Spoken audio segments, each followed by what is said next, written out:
La volonté de Dieu est que nous vivons en bonne santé, plénitude, bon avenir et d'espoir, pas en souffrance. Voici une basique explication d'où provient la souffrance et comment vous vous y sauvez, basée sur des récits bibliques. Quand le premier homme sur terre, Adam, a commis un péché qui contrariait la volonté de Dieu, les hommes ont hérité le péché, ont continué à pécher. La punition pour ça, c'est la mort. La seule moyen que Dieu fasse la paix avec l'humanité était qu'il reprend la punition pour le péché des hommes sur soi-même. Pour cela, Dieu a envoyé son Fils Jésus-Christ sur terre. Il est né dans un corps humain. Sa mère, la Vierge Marie, était fécondée du Saint-Esprit.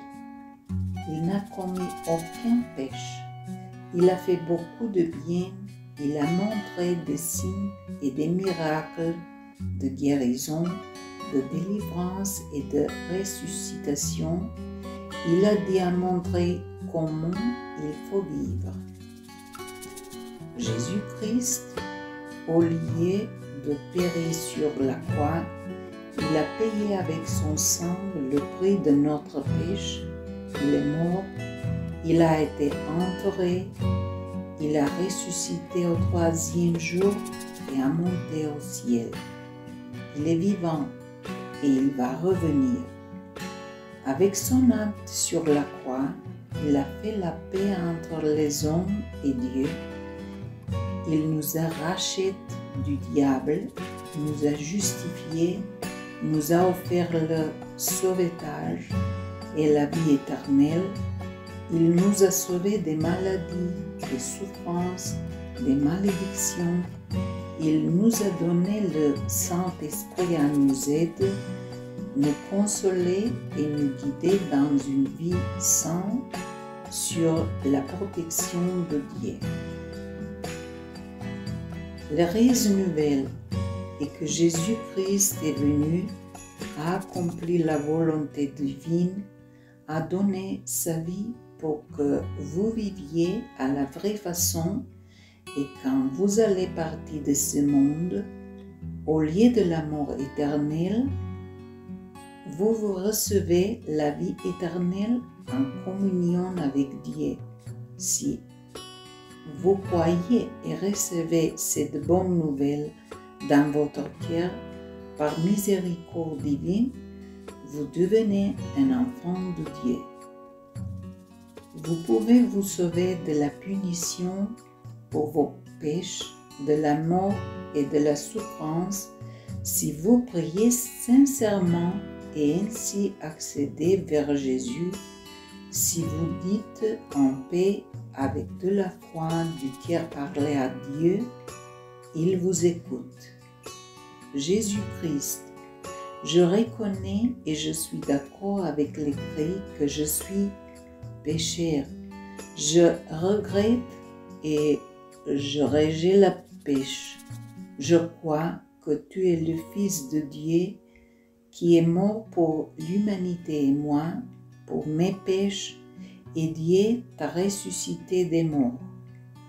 Je te prie d'être mon Dieu. Guide-moi, dirige-moi, ma vie, ma santé, ma famille et tout ce que m'appartient. Je te remercie et je te glorifie, mon Dieu Jésus-Christ.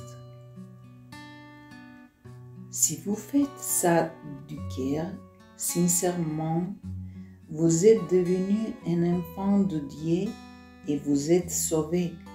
La vie éternelle vous est délivrée. Le Saint-Esprit est entré dans vos cœurs, l'a rempli avec l'amour divin, vous aide et vous guide à laisser l'ancienne façon à vivre et à commencer la nouvelle vie avec Dieu en lisant la Bible, en communion avec les autres croyants, guidés par le Saint-Esprit. Cet appel concerne tous les peuples de ce monde. Chacun devrait accepter ça au plus vite parce que après les prédictions bibliques, Jésus-Christ va revenir bientôt sur terre pour reprendre ses fidèles morts et vivants avec la foi dans le cœur pour qu'ils soient ensemble dans une éternité dans des corps indétruisables et sur terre va régner la rage de Dieu exprimée par pleine de souffrance. Pour cela, faites ces choix au plus vite et initiez vos proches à faire la même chose pour être ensemble pour toujours et que l'amour ne vous sépare jamais.